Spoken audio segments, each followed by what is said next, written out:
Okay, now we're going to talk about defenses to a contract. Because here's the thing, I don't know of a time ever that someone has come into my office or any other lawyer's office for that matter and said, hey, I got into this contract, it's a really great contract, I want to make sure I do everything so that I can stay in the contract. That doesn't happen. People come into the office and they say, I got into this contract, it's a really bad deal, I don't know what I was thinking, or I've lost my job, or there's something that's changed in my business and now I can't perform my part of the contract.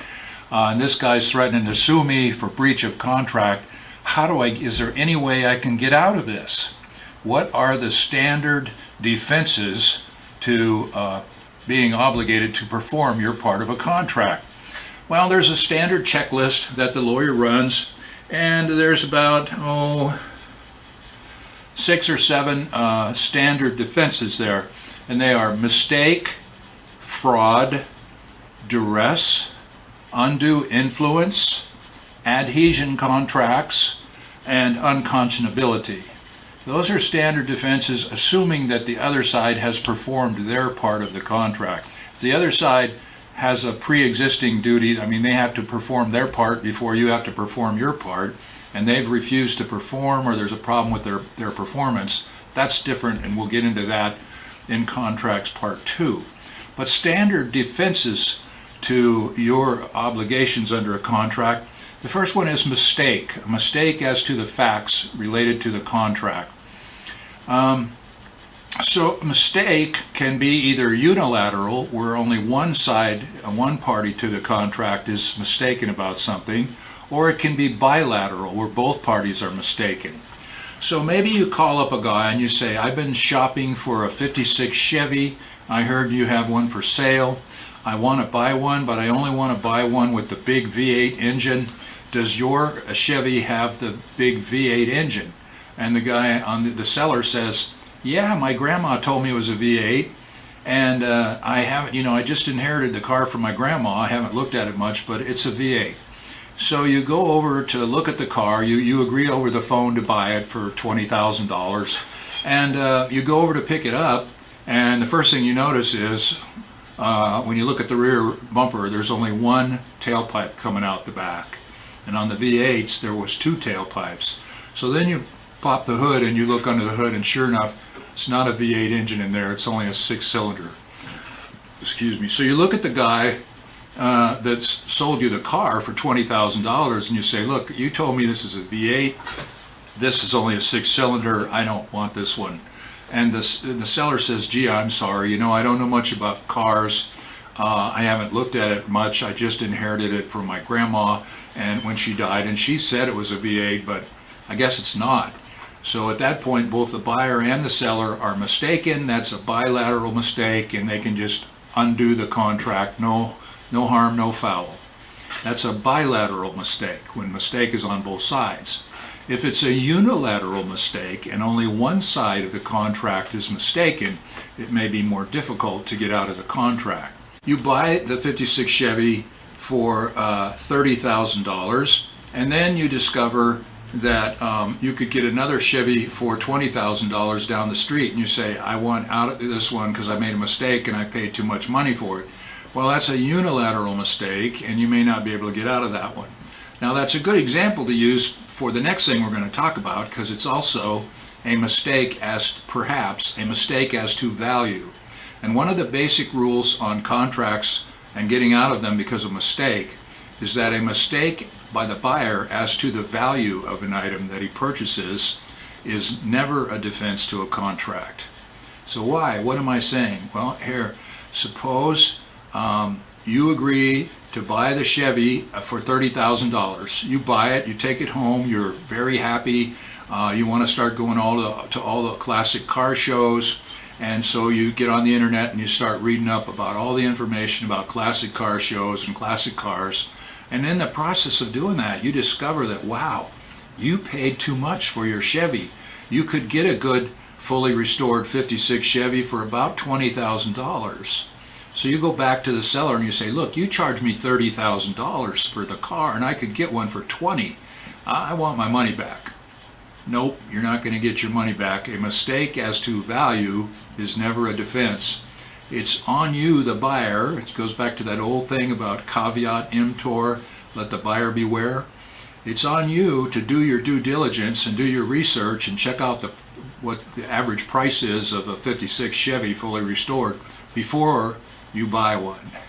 And so a mistake as to, and besides that, even if $30,000 might be too much to pay for the average 56 Chevy, on the day that you bought yours from Sam Smith, what a 56 Chevy was worth at that moment was what a willing buyer, that's you, is willing to pay a willing seller, that's Sam Smith, in an arm's length negotiated transaction.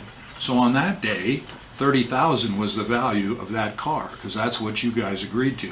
So a mistake as to value is not going to get you out of a contract. The next defense is fraud.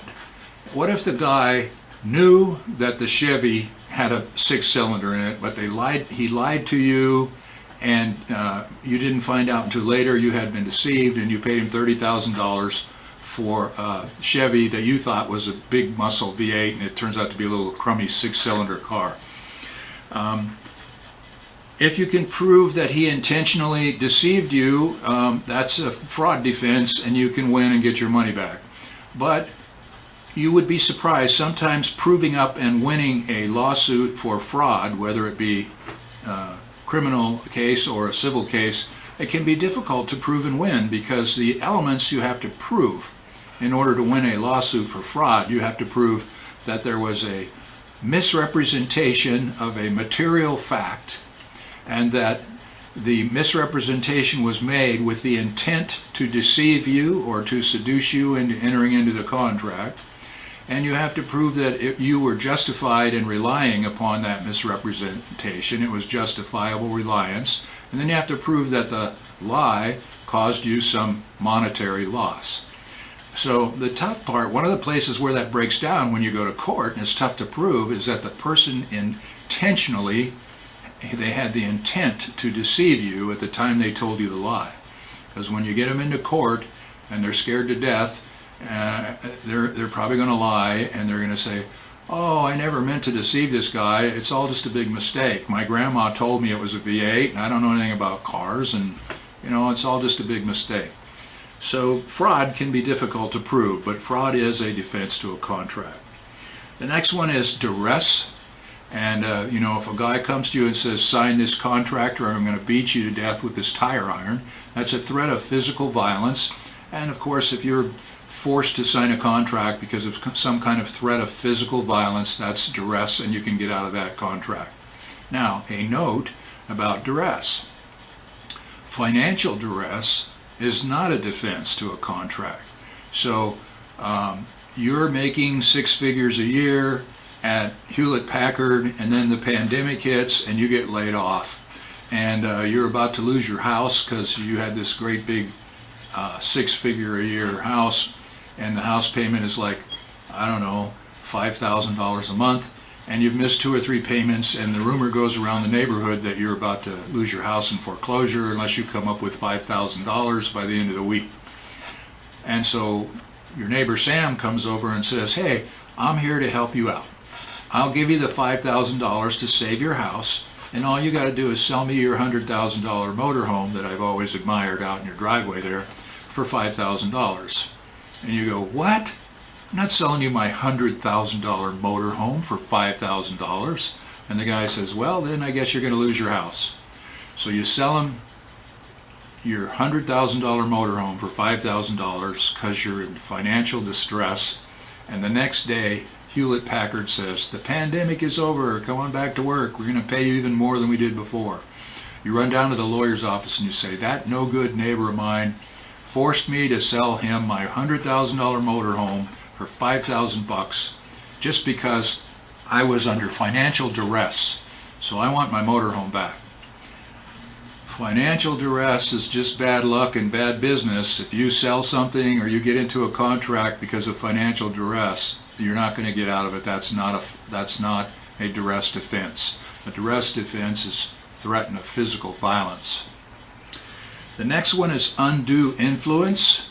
And this one usually involves a relationship where one person has a lot of power or influence over the other person.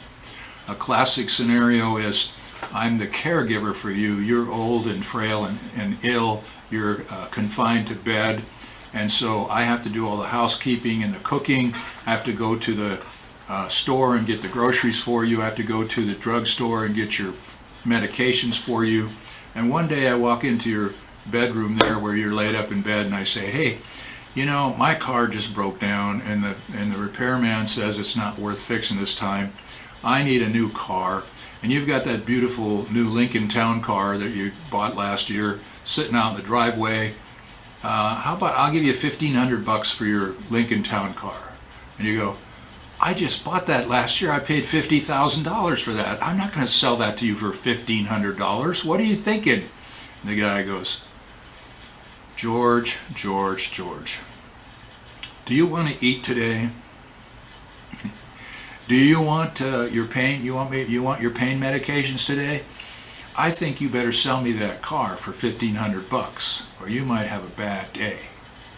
You see, this person has undue influence, an unfair degree of influence over the person, and if you can prove that the contract was entered into because of undue influence, you can get out of that contract too. And the last two are somewhat related, even though they're different, and that they are adhesion contracts and unconscionability. So here's my hypothetical on that. You are getting married, and just before your marriage, you're flying to Las Vegas with your friends for a last bachelor party or bachelorette party fling. So you're flying across the desert in this plane, and the engine blows up and the plane crashes and everyone's killed but you, and you're laying there in the desert with a broken leg. And so for the next 2 days you're crawling on your belly with a broken leg across the hot burning sand of the desert with no water, and you're about to die, and I come bopping by. I'm out there jeeping out in the middle of the desert, driving around in a jeep. I see this strange trail. I wonder what kind of creature's making that dragging trail, and I follow it a while, and I find you, and you go, water, crashed, plane crashed, 3 days, no water. And I say, well, you're in luck. I got the Jeep here. There's no one else around for 50 miles. I'm just out here Jeep, but I got a whole gallon jug of fresh, cool, clean water right here, and you can have it. That'll be $10,000. What? Water? You can have the water. It's going to cost you $10,000. Okay. And so you agree to pay $10,000. I give you the water. I take you to safety. And the next day I say, where's my $10,000? And you say, take a hike. Because at the time we entered into that, that was an adhesion contract. I had all the bargaining power. You had no bargaining power whatsoever. And I basically said, take it or leave it. And you had to take it. That's an adhesion contract, and you can often get out of those. By the same token, however, a slightly different thing is, if a contract is so unfair that it shocks the conscience of the court, the judge will say, that contract is so unfair, it's unconscionable, shocks the conscience, and I will not enforce that contract. So that is the defense of unconscionability, and that one might work on the desert water example too. So those are the basic defenses to a contract: mistake, fraud, duress, undue influence, adhesion contracts, and unconscionability.